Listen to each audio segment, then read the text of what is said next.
Next, we have with us Mr. Ananthanarayanan Subramaniam, shortly called as Ananth by the industry veterans. He is the president and the managing director of Hitachi Solutions India and has close to 27 plus years of industry experience across multiple domains, right from E&Y, Tata Strategy Consulting, financial services like Ernst & Young, JP Morgan, India Venture of Moody's, and close to 15 plus years in business solution-centric IT. Ananth contributes to industry business collaboration in his advisory capacity, and the main point which all students should know about him is he is also a part-time MBA teacher in Bharathidasan Institute of Management, Trichy. Sir, the stage is all yours. For inviting me for speaking at this session. I was not sure if I could make it. I just got back from the US. I'm still groggy, but I'll try and do justice in terms of what I can speak now. I don't have a presentation that I'm going to show to you, but I thought I will reflect on some of my lifetime experiences which led to the transformation and started the journey towards leadership, which I am in today. Okay, like many of you sitting here, 29 years back, I graduated from an engineering college. Why did I do engineering? Don't ask me why. There was peer pressure, there was pressure from home.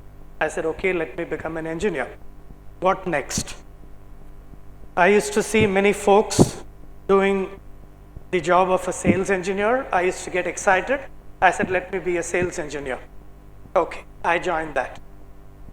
1 year down the line, I thought that was boring. Then I decided, let me do my MBA, and which is what I did from Bharathidasan Institute of Management 27, 26 years back. What did I do there? I thought, okay, sales and marketing is going to be my focus. Let me specialize in sales and marketing and do something in finance. And little did I realize at that time that IT was a sunrise industry. This I'm talking of in '89, when the IT revolution was just beginning. So I joined a few companies, dabbled at a few positions, didn't know what I was doing, didn't play to my strength, to Sujit's point. I was just going on the basis of what people guided me. This is good, this is good, this is good. Did I even look into the mirror to see what I was good at and what I was not good at? Probably I didn't even do that. I'm pretty sure many amongst this audience, many of the students would be going through a similar process today, not knowing what to do, where to head, what to focus on, what is important in life, what is not important in life. More importantly, what is my weakness, what is my strength. I think that is something I learned over the last several years. I drew a lot of inspiration from people like Vineet Nair, who used to be my skip level boss in HCL Technologies. He, again, had a very small beginning. He did his management graduation from XLRI and joined as a management trainee in HCL and rose to becoming the CEO in 2005. So what he did was a magnetized way of attracting people and trying to get them to deliver to their strengths with focus. And it is in HCL, very honestly, about 15 years back, that I realized that I ought to do a mirror in the wall. And that is a practice for me daily.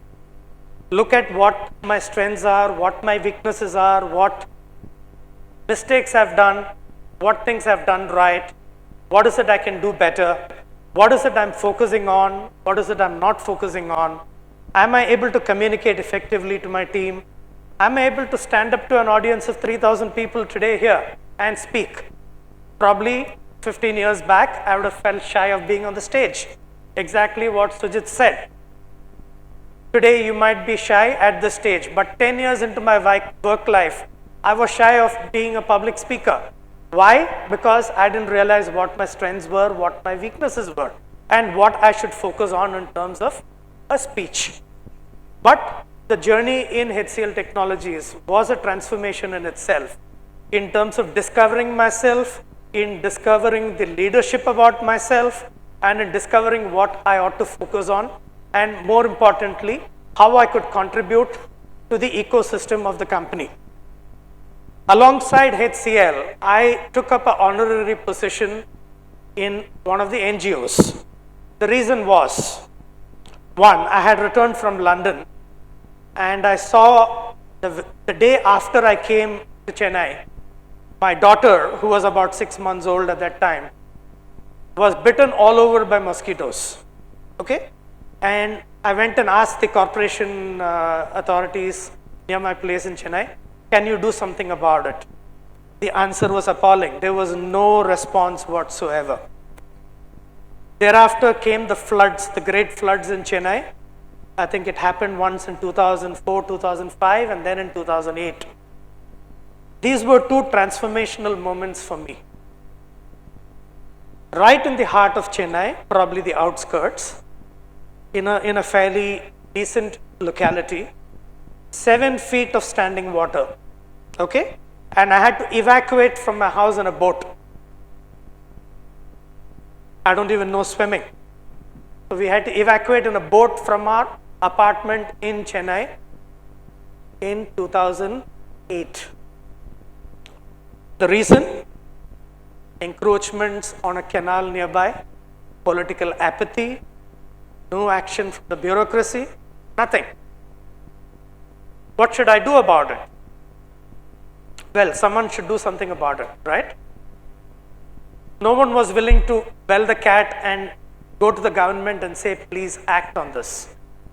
So that is when I found a leader who guided me through what I should do. You might be aware of an organization called Exnora, which is headed by MB Nirmal. So I went and asked him, Mr. Nirmal, can you help me? Because this is appalling in this area. There are lakhs of people affected here. No one is doing anything about it. I'm sure if collectively we can get together, there is a way forward. He said, Anand, I'm making you the president of Exnora for the area. Now I will give you the support and let's request the government for support. So all I did was to galvanize the area and bring people to me. And I had a demonstration. This was the first time ever I did this. A demonstration on the road in front of the canal in the glare of media, say hundreds of media people. Government, please act on this problem. Thousands of school children holding placards. Government, please act on this. Well, media helped me. The very next day, it was all in the media that this canal needs to be cared for. I sent a letter to the Honorable Chief Minister, and she responded within 15 days saying that I will take action on this. And after that, there has been not one incident of flooding in that area. Why? Because there was someone who could stand up, who stood up to the occasion and said, government, we are taxpayers. You need to act and help us. There was no one else willing to ask, but there was one person willing to ask. That was myself. What was I subject to after that? People came and started abusing me in public meetings. People started coming to my house, threatening my family as to why your husband is doing this. We are getting evicted from our houses because the canal is getting cleared. Ultimately, you have to dare, you have to dream. Only then you will realize where you ought to be. So this is one big lesson I've learned in my life. Stand up to the occasion, rise to the occasion, lead by example, come what may. And which is what has made me what I am today. I'll just give you one more story before I probably close because lunch is standing between you and me.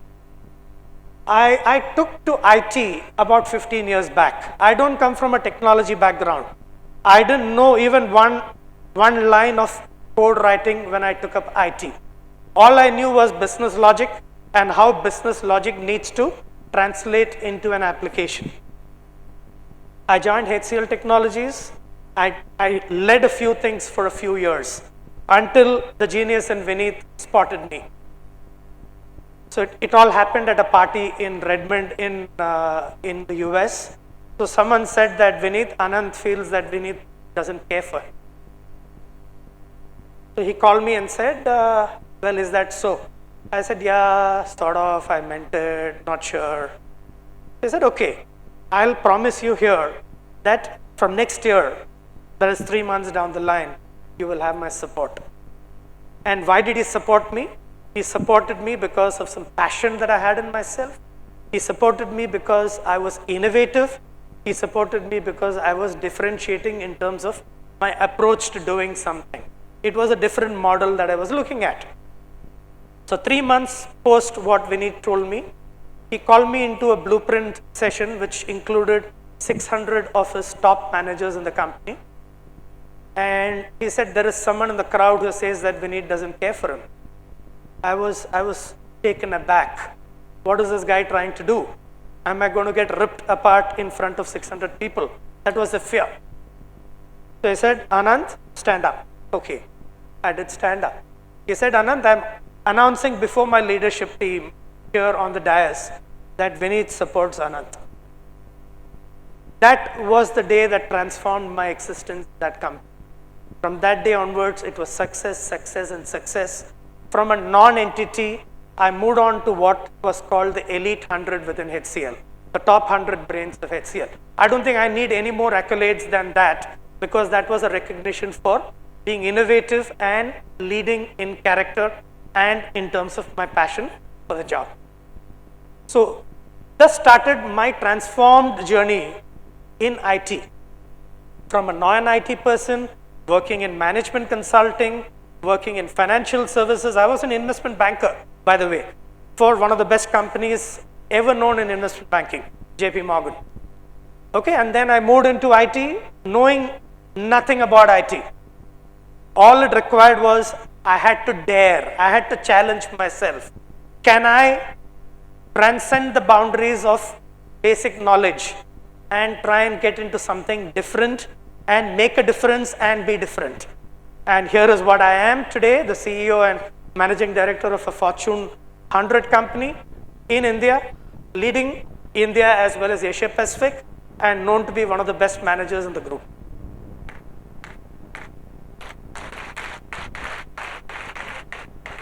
So the moral of the story, I think, one, all of you need to have razor sharp focus.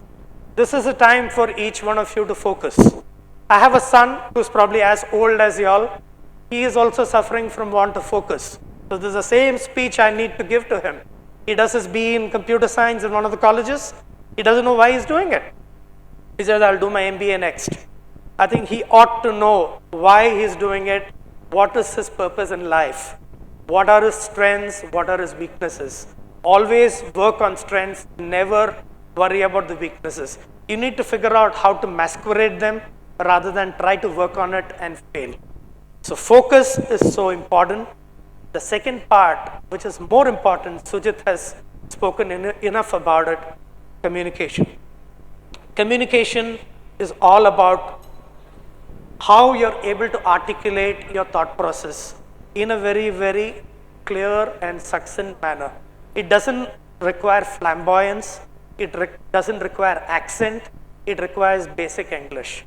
The problem in our country, unfortunately, I hope Mr. Modi is able to solve this. There has been a paranoia in terms of local language, but Indian industry is globalized. English is de facto the standard. Today, it is a sad fact that most of the children, most of the students are not able to converse in the right manner in English. It is not their fault. It is the fault of the ecosystem.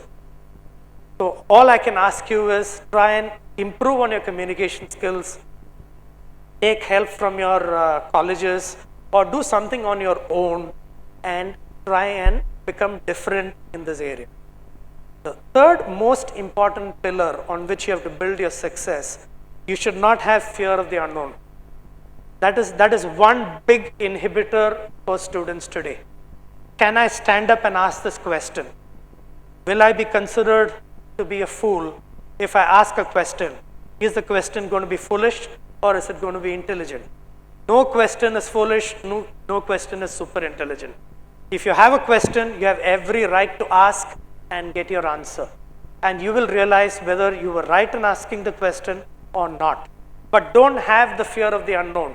which is the biggest inhibitor for most of the students today. So these three pillars with a mirror, mirror on the wall every day. Mirror, mirror on the wall, am I the ugliest of all? That has to be the question, not am I the most beautiful of the lot.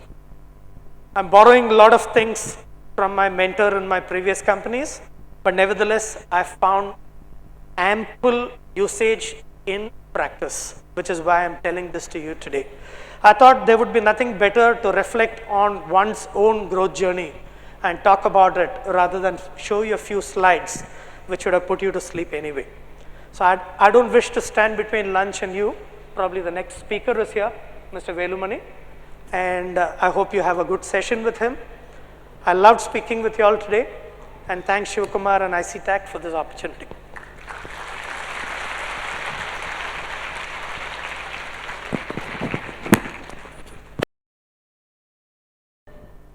Thank you, Mr. Anand, for that wonderful speech. I know how I troubled you to make you to be a part of this event. You were in Japan, and we were continuously following up with you. Thank you so much for taking your time out, and I think most of the students might have been inspired about what you spoke today.